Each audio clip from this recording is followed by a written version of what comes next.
Praise the lord. దేవుని మహాకృపను బట్టి ప్రభునామ మహిమార్థంగా మనమందరం ఈ విధంగా కలుసుకోవటం నిజంగా ఎంతో సంతోషకరం కదా. మరి ఈ దినం కూడా వాక్యాన్ని ధ్యానం చేసుకునే ముందు ప్రభు సహాయాన్ని అడిగి మనము ధ్యానంలోకి వెళ్దాం. ప్రభు సహాయం కొరకై కళ్ళు మూసుకొని నాతో ఏకీభవించండి. యేసయ్య స్తోత్రము తండ్రి, మీ సన్నిధానానికి వచ్చాము నాయనా. అయ్యా, మాకు మీ పాఠాలు మాకు నేర్పిస్తూ వస్తున్నావు ప్రభా. నీ పాఠాలు నేర్చుకొని ప్రభా మేము కూడా ప్రభా నీ సన్నిధిలో నీ అడుగు జాడల్లో నడుచుటకు మాకు సహాయం చేయండి. ఈ దినం మాతో ఏం మాట్లాడాలని మీరు ఇష్టపడ్డారో మీరు మాట్లాడి ప్రభా మాకు ప్రభా ఓ తండ్రి ఆత్మీయమైన ఓ సంతోష ఆనందాన్ని ఆత్మీయంగా ప్రభా అభివృద్ధిలోనికి మమ్మల్ని తీసుకురమని యేసు పరిశుద్ధ నామములో ప్రార్థించి అడిగి వేడుకొంచున్నాను తండ్రి, ఆమేన్. దేవుని యొక్క వాక్య గ్రంథంలో ఒక మాట మనం చదువుకున్నారండి. ప్రకటన గ్రంథం 2వ అధ్యాయం 12వ వచనాన్ని నేను చదువుతూ ఉన్నా. 12వ వచనం, పెర్గములో ఉన్న సంఘపు దూతకు ఈలాగు వ్రాయము, వాడి అయిన 2 అంచులు గల ఖడ్గము కలవాడు చెప్పు సంగతులేవనగా అని అంటాడు. రెండింటిలో 2 అంతల ఆశీర్వాదం అనే పాఠాన్ని మనము గత ఎపిసోడ్లో మనం నేర్చుకున్నాం. ఇక్కడ దేవుడు మాట్లాడుతున్నాడు. ఏమని మాట్లాడుతున్నాడు అనంటే, పెర్గమలో ఉన్నటువంటి సంఘపు దూతకు ఇలాగు వ్రాయము అంటున్నాడు. ఏమని? వాడి అయిన 2 అంచులు గల ఖడ్గము గలవాడు మాట్లాడు సంగతులు అంటున్నాడు. ఏమున్నదండి దేవుని దగ్గర? 2 అంచులు కలిగినటువంటి ఖడ్గమున్నది అని రాస్తున్నాడు. 2 అంచులు, 2 అంచులలో షార్ప్నెస్ ఉంది, షార్ప్గా ఉంది ఆ ఖడ్గం. అది ఎక్కడుంది దేవుని దగ్గర? అలాంటి వాడు నీతో మాట్లాడుతున్నాడు. ఏమని, ఎక్కడుంది, ఏంటి అనే విషయాన్ని మనం ఒకసారి పరిశీలించినట్లయితే అక్కడే ప్రకటన గ్రంథం 1వ అధ్యాయం 16వ వచనాన్ని చూద్దాం. ఆయన తన కుడి చేత 7 నక్షత్రములు పట్టుకొని ఉండెను. ఆయన నోట నుండి 2 అంచులు గల వాడి అయిన ఖడ్గం ఒకటి బయలువెడలుచుండెను. ఆయన ముఖము మహా తేజస్సుతో ప్రకాశించుచున్న సూర్యుని వలె ఉండెను అని రాయబడింది. అవునండి, ఆయన ముఖము ప్రకాశిస్తోంది. ఆయన ముఖం ప్రకాశం నోటి నుంచి 2 అంచులు గల వాడి అయిన ఖడ్గం ఒకటి బయలువెడలుచుండెను. ఆయన కుడి చేతిలో 7 నక్షత్రములు పట్టుకొని ఉన్నాడు. తర్వాత నోటిలో నుంచి ఏమొస్తుందంట? 2 అంచుల వాడి అయిన ఖడ్గము వస్తున్నది. నోటిలో నుంచి వస్తున్నది కదా. ఏమొస్తుంది? పైన మనం చూసినట్టయితే వాడి అయిన 2 అంచుల ఖడ్గము కలవాడు మాట్లాడు సంగతులు అని అంటాడు. ఆ 2 అంచుల ఖడ్గము ఎక్కడ ఉన్నది అనంటే దేవుని యొక్క నోటిలో ఉన్నది. నోటిలో నుంచి ఆ యొక్క ఖడ్గము బయలువెడలుతూ ఉన్నదంట. నోటిలో నుంచి ఆ ఖడ్గము బయటికి వస్తూ ఉన్నది అనే మాట మనం ఇక్కడ చూస్తూ ఉన్నాం. అయితే రండి ఇంకొంచెము హెబ్రీలకు రాసిన పత్రిక 4వ అధ్యాయం 12వ వచనాన్ని చూస్తే, దేవుని వాక్యము సజీవమై బలము కలదై 2 అంచులు గల ఎటువంటి ఖడ్గము కంటేను వాడిగా ఉండి ప్రాణాత్మలను కీళ్లను మూలుగలను విభజించునంత మట్టుకు దూరుచు హృదయము యొక్క తలంపులను ఆలోచనలను శోధించుచున్నది అని ఇక్కడ 6 మాటలు మనం చదువుకుంటాం. ఆ 2 అంచుల వాడి అయినటువంటి ఖడ్గము ఏ విధంగా ఉన్నది, ఎలా ఉన్నది అనంటే ఆయన నోటిలో నుంచి వచ్చే మాట అది ఎలా ఉన్నదంటే దేవుని యొక్క వాక్యమై ఉన్నది అని ఇక్కడ మాట్లాడుతున్నాడు. దేవుని యొక్క వాక్యము ఎట్లా ఉందంటే సజీవముగా ఉన్నది. దేవుని నోట్లో నుంచి ప్రతి మాట కూడా సజీవమైనదే.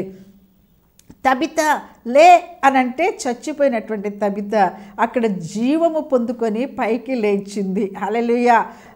వెధవరాలు కుమారుడు చనిపోయినప్పుడు పాడెను. ఆయన ముట్టినప్పుడు వెంటనే అక్కడ చనిపోయినటువంటి జీవము లేనటువంటి ఆ బిడ్డకు జీవము వచ్చింది. జీవము లేనటువంటి ఎండిన ఎముకలతో ఎహెస్కేల్ నువ్వు మాట్లాడే విధంగానే దేవుడు ఎహెస్కేల్కి చెప్పిన దేవుని యొక్క మాటలు ఎహెస్కేల్ నోటిలో ఉంచినప్పుడు దేవుని మాటలు పలికితే ఎండిపోయిన ఎముకలు సజీవముగా అవి గొప్ప సైన్యముగా మారిపోయినాయి. అవునండి, దేవుని యొక్క మాటలు జీవమునిచ్చేటువంటిది. అది రెండంచులు వాడి అయిన ఖడ్గములాగా ఉన్నది అన్న విషయాన్ని దేవుడు ఇక్కడ మాట్లాడుతున్నాడు. ఆయన నోటిలో ఉన్నటువంటి ఆ రెండంచుల వాడి అయిన ఖడ్గము మొట్టమొదటిది ఎలాంటిది అంటే సజీవమైనది, సజీవముగా జీవమునిచ్చేటువంటిదిగా అది ఉన్నది అనే విషయాన్ని దేవుడు ఇక్కడ మనతో మాట్లాడుతూ ఉన్నాడు. రెండవదిగా బలమైనది, బలము కలది అని అంటున్నాడు. అవును, ఆయన వాక్కు, ఆయన మాట మనకు బలాన్ని ఇస్తుంది.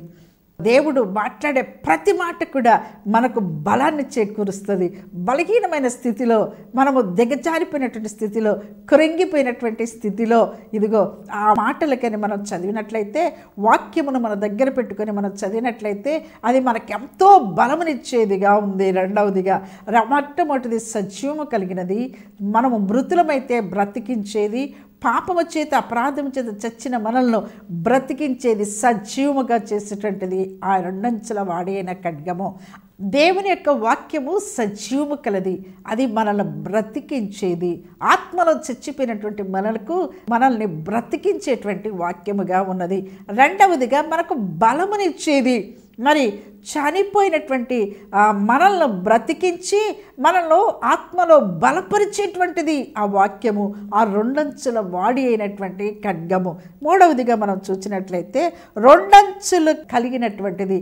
ఎవరైతే చెప్తారో, బోధిస్తామో, బోధించే వాళ్ళకి ఆ వాక్యము గుచ్చుకుంటుంది, మరి వినేటువంటి నీకు కూడా ఆ వాక్యము గుచ్చుకునేది. రెండంచులు కూడా వాడిగా ఉంది కాబట్టి అది ఇటు పనిచేస్తుంది చెప్పే వాళ్ళకి, అది అటు వినే వాళ్ళకి కూడా పనిచేస్తుంది. అంటే అక్కడ ఆ వాక్యము ఎలా చేస్తుందంటే గుచ్చుకుంటుంది. అంటే గుచ్చుకున్నప్పుడు ఏమవుతుందండి, మన హృదయాన్ని కోసినప్పుడు ఏమవుతుందంటే మన హృదయంలో ఉన్నటువంటి మస్టంతా వెళ్ళిపోతుంది. ఆ రెండంచుల వాడి అయినటువంటి అది ఆ వాక్యం ఎట్లా ఉన్నదంటే రెండు అంచులు కలిగినటువంటిదిగా ఉన్నది. అది మూడవది. తర్వాత ఎటువంటి ఖడ్గము కంటేనో వాడిగా ఉండి అనేది చాలా షార్ప్గా ఉంటుంది. తగిలితే అక్కడ ఏమవుతుందంటే గాయమవుతుంది, తగిలితే అక్కడ నొప్పి అవుతుంది. అవునండి, వాక్యము విన్నప్పుడు మనసు నొచ్చుకుంటుంది, గాయం అవుతుంది. అవును, దేవుడు నాతోనే మాట్లాడాడు, నాకు ఆ వాక్యము ద్వారా దేవుడు నా హృదయాన్ని గుచ్చాడు అంటారు చాలామంది. అవునండి, వాక్యము వాడిగా ఉంటుంది. హృదయములో ఉన్నటువంటి ఏదైనా కానీ మస్టును తొలగించాలి, పాపము తొలగించాలి అని అంటే అది కోతపడాలి, హృదయము కోతపడాలి. అవును, మనకేదైనా అన్నెసరీ గడ్డలు వచ్చాయంటే శరీరం మీద ఆ కత్తితో కోసి అన్నెసరీ ఉన్నటువంటి గడ్డలను తొలగిస్తారు. అది పెరిగినటువంటిది ఏదైనా కానీ కొయ్యకపోతే ఆ గడ్డ బయటికి వెళ్ళదు, ఆ మస్ట్ బయటికి వెళ్ళదు. కనుక హృదయములో ఉన్నటువంటి శరీరములో గుచ్చుకోకపోతే, ఈ వాక్యం అనేది గుచ్చుకోకపోతే వాక్యము నీలో పని చేయటం లేదు, పరిశుద్ధాత్మ దేవుడికి నువ్వు చోటు ఇవ్వటం లేదు అని అర్థం. రెండు అంచుల కలిగిన వాడి అయిన ఖడ్గము లాంటిది, అది వాడి అయినది అనే విషయాన్ని అక్కడ నాలుగవదిగా దేవుడు మాట్లాడుతూ ఉన్నారు. ఐదవదిగా మనం చూసినట్లయితే ప్రాణాత్మలను, కీళ్లను, మూలుగలను విభజించునంత మట్టుకు దూరుచు. ఎక్కడి వరకు దూరుతుంది? కేవలం పైనే కాదు అది దూరేది. ఆ వాక్యం ఎలా దూరుతుందంటే కీళ్లను, మూలుగలను లోపల, హృదయం లోపలికి పోయి అది దూరుచు పని చేస్తుంది. కీళ్లను, ఆత్మలను విభజించేంత మటుకు, విభజన అంటే సపరేట్ చేయటం అన్నమాట. మనలో ఉన్నటువంటి పాపమును సపరేట్ చేస్తుంది, కోసివేసి మనలో ఉన్నటువంటి దోషమును సపరేట్ చేసేస్తుంది. హల్లెలూయా. అలాంటి వాడి అయినటువంటి ఖడ్గము, తన నోటిలో నుంచి వచ్చేటువంటి రెండంచుల వాడి అయినటువంటి ఖడ్గం. ఆరోదిగా మనం చూసినట్లయితే హృదయం యొక్క తలంపులను అని ఉంది. అవునండి, ఎక్కువ పాపం ఎక్కడ చేస్తారు మనిషి అని అంటే తలంపుల్లోనే చేస్తారు. అది బయటకు కనిపించదు కదా, ఆ తలంపులు బయటకు కనిపించదు, క్రియ అయితే బయటకు కనిపిస్తుంది. పాపము చేసేటప్పుడు మొట్టమొదట మనిషి తలంపుల్లో పాపం చేస్తాడు, తలంపుల ఆలోచన చేసిన తర్వాత అది బయటకు వస్తుంది, క్రియారూపకంగా బయటకు వస్తుంది. అవునండి, తలంపులను ఆయన ఎందుకు పర్టికులర్గా చెప్పాడు అని అంటే, మనము ఆది కాండంలోకి వెళ్తే దేవుడు మాట్లాడుతున్నాడు, వారి తలంపులన్నీ చెడిపోయినాయి, వారి తలంపులన్నీ కూడా పాడైపోయినాయి, అందుకని నేను మొత్తం భూమిని అంతా తుడిచి వేస్తానంటాడు. అవునండి, మన తలంపులు చెడిపోయినటువంటి తలంపులుగా ఉన్నాయి కనుక ఈ ఖడ్గం అక్కడికి వెళ్ళి ఏదైతే తలంపుల్లో చెడిపోయినటువంటి తలంపులు ఉన్నాయో, దేవునికి వ్యతిరేకమైన తలంపులు ఉన్నాయో, ఆ తలంపులను ఏం చేస్తుందంటే వాడి అని ఖడ్గము ద్వారా కోసి దాన్ని బయటకు వేస్తుంది అనమాట. హల్లెలూయా! అంత మంచి దేవుడు కదా, మనల్ని దేవుడు పరిశుద్ధపరిచి తనలాగా ఉండాలని దేవుడు ఇష్టపడుతూ ఉన్నారు. ఇక్కడ చూసినట్లయితే ఇంకొక మాట 7వదిగా మనం చూస్తే ఆలోచనలను శోధించుచున్నది అని అంటాడు. ఆలోచనలు, మన తలంపు వస్తుంది, వెంటనే దాని గురించి ఎంతసేపు ఆలోచిస్తామో దాని గురించి, తలంపు వచ్చిన వెంటనే దాని గురించి ధ్యానం చేస్తాం, ఆలోచిస్తాం, ఆలోచన చేసి తర్వాత అది క్రియారూపం దాలుస్తుంది. కనుక తలంపులు ఆలోచనలు రెండు వేరే కాబట్టి తలంపు జస్ట్ వస్తుంది, దాన్ని ఆలోచనగా మార్చేస్తారు, ఆలోచనే క్రియారూపకంగా మనల్ని చెడిపేస్తుంది. కాబట్టి తలంపులను శోధిస్తుంది, ఆలోచనలు శోధిస్తుంది, రెండంచెల వాడైన ఖడ్గం. కనుక ఈ 7 పాయింట్లో, ఈ 7 విషయాలలో వాడి అయినటువంటి ఆ ఖడ్గం మాట్లాడే వారికి, వినేటువంటి వారికి అది పని చేస్తుందని పరిశుద్ధాత్మదేవుడు ఇక్కడ మనతో మాట్లాడుతూ ఉన్నారు. కనుక ఆ వాడి అయినటువంటి ఖడ్గము ఎక్కడున్నది అని అంటే, ఆయన నోటిలో నుంచి బయటికి వస్తూ ఉన్నది అనే విషయాన్ని మనం ఇక్కడ చూస్తూ ఉన్నాం. అంటే ఆయన నోట్లో నుంచి ఏమొస్తున్నది? వాడి అయిన ఖడ్గం అంటే ఏంటి? వాక్యము వస్తుంది, వాక్కు బయలు వెళుతూ ఉన్నది. కనుక వాక్యమే వాడి అయినటువంటి ఖడ్గము అనే విషయాన్ని మనం ఇక్కడ చూస్తూ ఉన్నాం. ఆ వాక్యాన్ని ఎప్పుడైతే మనం వింటామో అప్పుడు మనలో పాపము తొలగిపోతుంది, మనలో దేవునికి వ్యతిరేకమైన కార్యాలు తొలగిపోతాయి. ఎట్లా? ఇది కోసి వేస్తుంది, ఇది సపరేట్ చేస్తుంది. కనుక మనకు ఆ వాడి అయిన ఖడ్గము, మనము ఖచ్చితంగా మనము ఆ వాక్యాన్ని వినేటువంటి వారంగా మనం ఉండాలి. మనం చూద్దాం ఎఫెసీయులకు రాసిన పత్రిక 6వ అధ్యాయం 17వ వచనం చూస్తే, మరియు రక్షణ అను శిరస్త్రాణమును దేవుని వాక్యమును ఆత్మ ఖడ్గమును ధరించుకొనుడి అంటాడు. ఆత్మ ఖడ్గమును ధరించుకొనుడి, ఖడ్గమును మనం ధరించుకోవాలంటాడు. రక్షణను శిరస్త్రాణంగా పెట్టుకొని ఖడ్గాన్ని కూడా మనం ధరించుకోవాలి. ఆత్మ ఖడ్గమును ఖడ్గము ఏం చేస్తుందండి? ఖడ్గం ఏం చేస్తుంది? నరుకుతుంది. ఖడ్గం ఏం చేస్తుంది? కోసి వేస్తుంది. కాబట్టి ఖడ్గమును నువ్వు ధరించుకోవాలి అని దేవుడు చెప్తున్నాడు. ఖడ్గాన్ని అంటే వాక్యమును మనం ధరించుకునేటువంటి వారంగా ఉండాలి. నూతనమైనటువంటి బ్రతుకు మనం బ్రతకాలి అని అంటే ఖచ్చితంగా వాక్యమును ధరించి, నూతన మనస్సు, నూతన హృదయం మనకు కావాలి అని అంటే ఖచ్చితంగా మనం వాక్యమును మనం ధరించుకొని ఉండాలి. అవును, అది మనల్ని కాపాడుతుంది, మన శరీరాన్ని కాపాడటానికి ఏ విధంగా ఈ వస్త్రములు ధరిస్తామో ఆత్మను కాపాడటానికి వాక్యమును మనం ధరించేటువంటి వారంగా ఉండాలి. దుష్టుడు మనల్ని ముట్టుకోకుండా వాడు వేసే అగ్ని బాణములను చల్లార్చుటకు వాక్యమును ధరించినట్లయితే మనము వాడిని చక్కగా మనము ఎదిరించగలం. కనుక ఈ ఖడ్గమును ధరించాలి. ఎప్పుడైతే సాతానుడు మన మీద ఏదైనా వేసినప్పుడు ఆ బాణమును ఎదిరించడానికి ఖడ్గం ఉంటే చాలు, చక్కగా వాడు వేసిన దాన్ని ఖడ్గముతో ఖండించేసి మన దగ్గరికి రాకుండా మనము సేఫ్ అవుతాం. కాబట్టి మనం క్షేమంగా ఉండాలి అంటే ఈ ఆత్మ ఖడ్గమును ఖచ్చితంగా ప్రతి విశ్వాసి, ప్రతి రక్షణ పొందిన బిడ్డ ఈ వాక్యము అనే ఖడ్గాన్ని మనం ధరించాలి. కేవలం ఊరికి రీడింగ్ ఇచ్చి వెళ్ళిపోవటం కాదు, వాక్యమును ధ్యానించి మన హృదయంలో పెట్టుకోవాలి, మన తలంపుల్లో పెట్టుకోవాలి, మన ఆలోచనలో పెట్టుకోవాలి, మనలో ఇమిడిపోవాలి, ఆ వాక్యము ఇమిడిపోవాలి. హల్లెలూయా, హల్లెలూయా. అదే వాక్య ఖడ్గము ధరించటం అంటే. కాబట్టి ఖడ్గము ధరిస్తే ఇప్పుడు ఈ వస్త్రాన్ని ధరించాను, ఇప్పుడు నేను ఎక్కడికి వెళ్తే ఈ వస్త్రం నాతోనే ఉంటుంది కదా, సపరేట్ కాదు కదా. ఖడ్గము ధరిస్తే నువ్వు ఎక్కడికి పోయినా ఆ ఖడ్గము నీతోనే ఉంటుంది, ఆ వాక్యము నీతోనే ఉంటుంది, నీలోనే ఉండి నిన్ను రక్షిస్తుంది అనే విషయాన్ని దేవుడు ఇక్కడ మనతో మాట్లాడుతున్నారు. రోమీయులకు రాసి అది ఎక్కడ ఉండాలి? ఆ వాక్యం ఎక్కడ ఉండాలి అని అంటే దేవుడు మాట్లాడుతున్నాడు 10వ అధ్యాయం 8వ వచనం రోమీయులకు రాసిన పత్రిక, వాక్యము నీ యొద్దను నీ నోటను నీ హృదయములోనూ ఉన్నది, అది మేము ప్రకటించు విశ్వాస వాక్యమే అని దేవుడు ఇక్కడ మనతో మాట్లాడుతూ ఉన్నారు. చూడండి, అక్కడ నీ నోట నీ హృదయం, రక్షింపబడిన విశ్వాసులుగా మనకు ఎక్కడుండాలి? యేసుక్రీస్తు రక్తంలో కడగబడిన ప్రతి బిడ్డ రెండంచుల వాడిన ఖడ్గము ఆయన నోట నుంచి వస్తుంది కదా. యేసు ప్రభు నోటిలో ఆ ఖడ్గం ఉన్నది. అదే ఖడ్గమును నువ్వేం చేయాలంటే నోటిలో ధరించాలి. ఆయన ఏ విధంగా నోటిలో ధరించాడో ఆ ఖడ్గాన్ని నీవు కూడా ఒక విశ్వాసిగా దేవుని బిడ్డగా ఉన్నటువంటి నీవు కూడా ఆ ఖడ్గమును నోటిలో ధరించాలి అంటున్నాడు. ఆ వాక్యము నోటిలో ధరించాలి అంటున్నాడు. అలాగే ఎక్కడ ధరించాలంట? హృదయములో ధరించాలి. అందుకని ఆత్మ మూలుగులను విభజించినంత మట్టుకు లోపలికి వెళ్తుంది అని అంటున్నాడు. హల్లెలూయా, హల్లెలూయా. కాబట్టి ఆత్మ ఖడ్గము హృదయములో ఉండాలి, మన నోట కూడా ఉండాలనే విషయాన్ని దేవుడు అక్కడ మాట్లాడుతున్నాడు. తిమోతిలకు రాసిన 2వ పత్రిక 4వ అధ్యాయం 2వ వచనం చూస్తే, వాక్యమును ప్రకటించుము, సమయమందును అసమయమందును ప్రయాసపడుము, సంపూర్ణమైన దీర్ఘశాంతముతో ఉపదేశించుచు ఖండించుము, గద్దించుము, బుద్ధి చెప్పుము అని ఇక్కడ అంటున్నాడు. ఎందుకు ఖడ్గము ధరించాలి మనము? ఎందుకు మనం ఖడ్గం ధరించాలి అని అంటే ఇక్కడ దేవుడు మాట్లాడుతున్నాడు.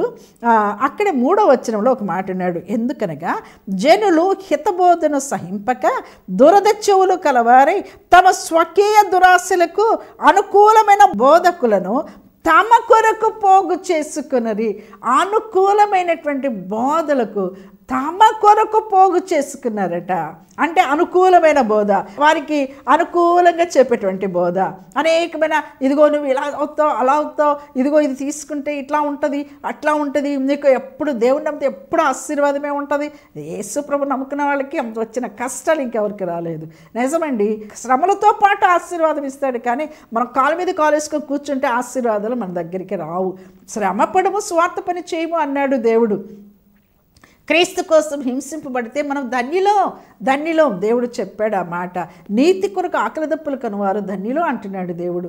మనం దేవుడు ఏ బాటలో నడిస్తే ఆ బాటలోనే మనం నడవాలే, కానీ నేను కాలు మీద కాలు వేసుకొని కూర్చుంటా, బెడ్ మీద హాయిగా పడుకుంటాను, నాకు అన్ని దీవెనలు రావాలి అని అంటే ఎలా అండి? అది న్యాయమేనా? అది ఆ విధంగా చేయటము కదా? ఆ విధంగా చేసుకొని బెడ్ మీద పండుకొని అనేక మంది టీవీలో చూస్తే ఇక మందిరాలు మానుకున్న వారు చాలామంది ఉన్నారండి.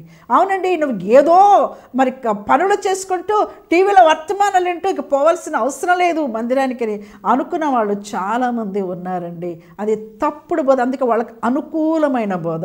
అంత దూరం నేను నడవలేనులే, అన్ని మెట్లు నేను ఎక్కలేనులే, మందిరానికి పోతే నాకెందుకో ఇష్టంగా లేదు అని చెప్పుతూ మందిరాలు మానుకొని ఇంటి వద్దనే కూర్చున్న వాళ్ళు అనేక మంది లేరా? టీవీలో చూస్తా కూర్చునే వాళ్ళు అనేక మంది లేరా? అది తప్పుడు బోధ కాదా? దేవుడు వారికి అనుకూలమైనటువంటి బోధ కాదా అది? నీకు అనుకూలంగా దేవుని యొక్క వాక్యాన్ని నువ్వు మలుచుకుంటావా? దేవుడు మందిరాన్ని ఏర్పాటు చేశాడు, సహవాసం ఏర్పాటు చేశాడు.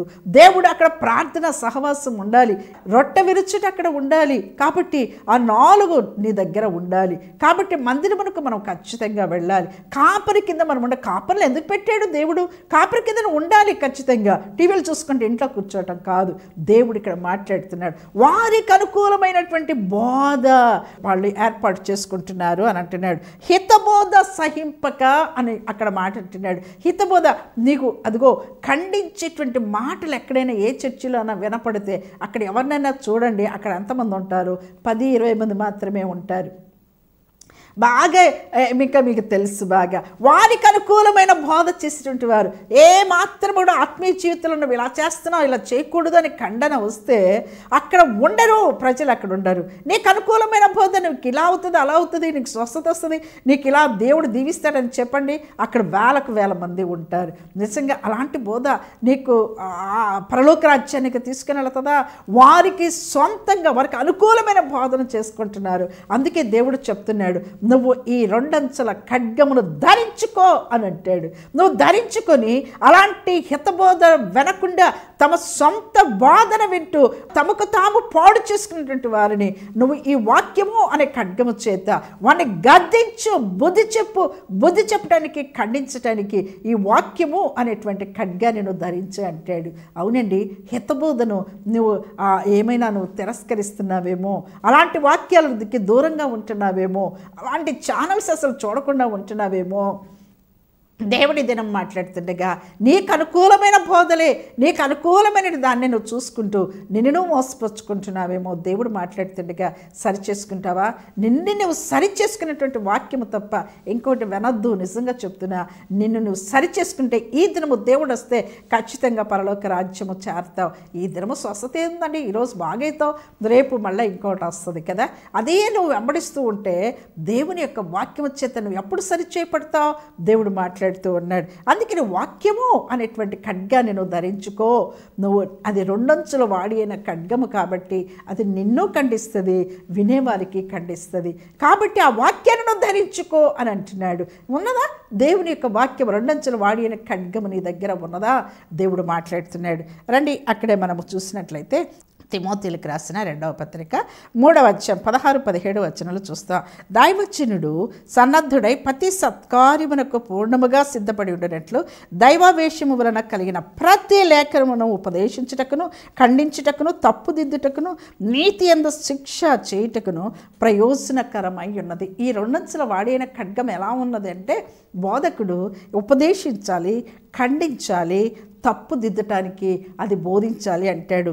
నీతి యందు శిక్ష చేసేటానికి ఈ రెండంచుల వాడి అయిన ఖడ్గము ఉన్నది అని అంటాడు దేవుడు. అవునండి, నీకు అలాంటి వాక్యం అవసరమా?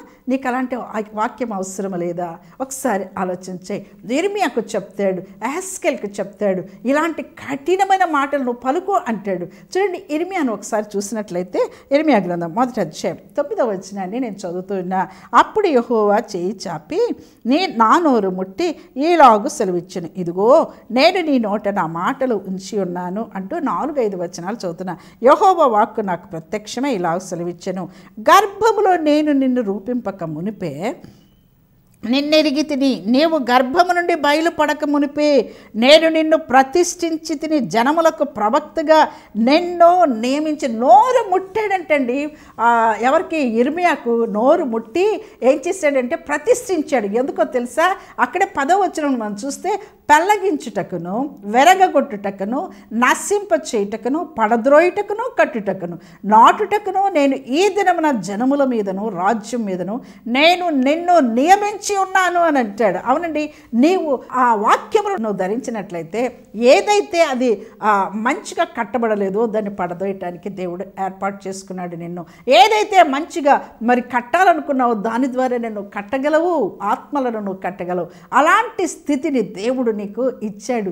అలాంటి స్థితిని ఇర్మియాకి ఇచ్చాడు. దేవుడు నీకు నాకు ఇచ్చాడు అనే విషయాన్ని దేవుడు బయలుపరుస్తూ ఉన్నాడు. అలాంటి వాక్యాన్ని మనం ప్రేమించాలి. అవును, నీకు ఏదైనా ఖండన వాక్యం వచ్చిందా, అక్కడి నుంచి పారిపోవద్దు, అక్కడి నుంచి అక్కడే ఉండు. దేవుడు నిన్ను సరిచేసి దేవుడు గొప్పగా నిన్ను వాడుకోబోతున్నాడు. యెహెజ్కేలు గ్రంథం 3వ అధ్యాయం 1-2 వచనాలు చదువుతూ ఉన్నా. మరియు ఆయన నాతో ఇలాగ సెలవిచ్చెను, నరపుత్రుడా, నీకు కనబడిన దానిని భక్షించుము, ఈ గ్రంథమును భక్షించి ఇశ్రాయేలు వద్దకు పోయి వారికి ప్రకటన చేయము.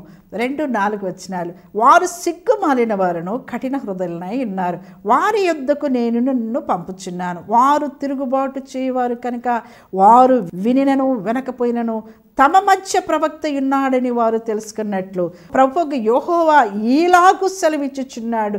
ఎందుకంటే ఎంత వాళ్ళు వినకపోయినా నువ్వు ఖండించు, బుద్ధి చెప్పు. యెహెజ్కేలుకు ఇర్మియాకు చెప్తున్నాడు, వాళ్ళ దగ్గరికి వెళ్ళు, వాళ్ళని ఖండించు, బుద్ధి చెప్పు. వాళ్ళ కఠినులు కాబట్టి ఈ వాక్యమనే ఖడ్గమును ధరిస్తే అది ఖండిస్తుంది. అక్కడ ఆ కఠినమైనటువంటి ఆ హృదయమును ఆ నలకొట్టేస్తుంది ఆ ఖడ్గము. కనుక నువ్వు ధరించు అని అంటాడు. నువ్వు వెళ్ళు అంటాడు ఇశ్రాయేల్ దగ్గరికి. అవునండి, అలా యెహెజ్కేలు ఇర్మియా అనేక మంది ప్రవక్తలు ఆ విధంగా ఇశ్రాయేలు ప్రజలకు ఖండించారు, బుద్ధి చెప్పారు. అవును, ఈ దినము కూడా దేవుడు మనతో కూడా ఆ విధంగా ఎందుకు మరి ఆ విధంగా ఖండన మనకు అవసరమా? అవునండి, బెత్తము చివర జ్ఞానం ఉన్నది అని దేవుడు మాట్లాడాడు కదా. కాబట్టి బెత్తముతో ఒక దెబ్బ కొడితే ఏమవుతుందండి? నొప్పి కలుగుతుందండి. అలాగే వాక్యముతో దెబ్బ తగిలితే నొప్పి కలుగుతుంది, కానీ జ్ఞానం ఉన్నది అని అంటాడు దేవుడు. మనం జ్ఞానము తెచ్చుకుంటాం, ఎలా ప్రవర్తించాలో, ఎలా మాట్లాడాలో, ఎలా ఉండాలో మనం జ్ఞానం తెచ్చుకుంటాం. అందుకనే దేవుడు ఆత్మ ఖడ్గమును ధరించుకోండి అంటాడు. ఇక్కడ మనం చూసినట్లయితే తీతు రాసిన రాసినటువంటి పత్రిక 1:9 తాను హితబోధ విషయమై జనులను హెచ్చరించుటకును ఎదురాడు వారి మాట ఖండించుటకును శక్తిగల వాడగున్నట్లు ఉపదేశమును అనుసరించి నమ్మదగిన బోధను గట్టిగా చేపట్టుకుని వాడునై ఉండవలెను. ఉపదేశించేటువంటి ఈ ఖండించేటువంటి ఈ వాక్యమును వినేటువంటి వారు, బోధించేటువంటి వారు ఏం చేయాలంటే గట్టిగా పట్టుకోవాలట.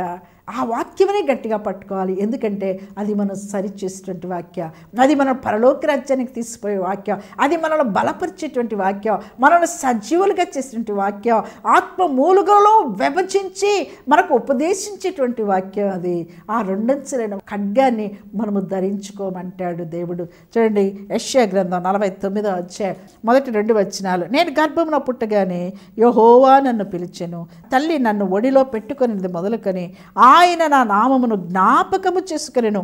నా నోరు వాడిగల ఖడ్గముగా ఆయన చేసి ఉన్నాడు. ఎంత చక్కని మాట అండి.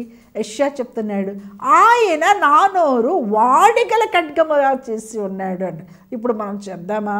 అరే వాళ్ళతో చెప్పితే ఆ తప్పు, వాళ్ళతో చెప్తే వాళ్ళు తప్పు చేస్తున్నారు, వాళ్ళతో చెప్తే వాళ్ళు ఏమైనా అనుకుంటారేమో, వాళ్ళు మళ్ళీ నా మీద ఏమన్నా అపార్థం చేసుకో అని నువ్వు చెప్పలేకపోతే యాస్కెల్ కింద చాలా చక్కగా ఉంది కదా. మనం ఖండించాలి, బుద్ధి చెప్పాలి. కాబట్టి మనం అది తప్పు చేసేటప్పుడు చూస్తూ కూర్చుంటే ఆ దోషం నీ మీదకి వస్తుంది. మనం ఖండిస్తే దోషం వాళ్ళు సరి చేసుకుంటే దోషం పోతుంది. లేకపోతే మరి అలాగే వాళ్ళు తీర్పులోనికి వస్తారు, మనం తీర్పులోనికి రా. నువ్వు తప్పు చూసి నువ్వు ఖండించకపోతే, ఎందుకు వాక్య ఖడ్గం ఇచ్చాడంటే నువ్వు తప్పు చూసినప్పుడు నువ్వు ఖచ్చితంగా ఖండించాలి. అదే దేవుడు చెప్పేది. కాబట్టి నీ విషయంలో దేవుడు మనకెందుకు ఈ వాక్యం అనే ఖడ్గం ఇచ్చాడు అని అంటే, ఎవరైనా తప్పు చేసేటప్పుడు లేకపోతే మన పాపములను ఖండించడానికి దేవుడు ఆ వాక్యాన్ని మనకిచ్చాడు, మన నోట ఇచ్చాడు, మన హృదయంలో ఇచ్చాడు. ఆ వాక్యం ఎక్కడుందండి? రెండంచెల వాడి అయిన ఖడ్గము ఆయన నోట నుంచి బయలువెడలుచుండెను అని రాయబడింది. కాబట్టి ఆయన నోట్లో నుంచి వచ్చేటంటే ఆ వాడి అయిన ఖడ్గాన్ని దేవుడు ఇప్పుడు నీ నోట నా నోట ఉంచాడు. హల్లెలూయా! ఎంత గొప్ప దేవుడు! ఆయన దగ్గర ఏమైతే కలిగి ఉన్నాడో అదంతా కూడా మనకిచ్చాడండి. ఆయన ఆ వాడి అయిన ఖడ్గాన్ని దేవుడు మన నోట ఉంచాడు, మన హృదయంలో ఉంచాడు. ఎవరైనా అలాంటి తప్పిద నువ్వు చేస్తున్నావా? చేస్తే ఆ ఖడ్గము నిన్ను కూడా గుచ్చి గాయపరిచి దాన్ని తీసేస్తుంది. బాధపడద్దు.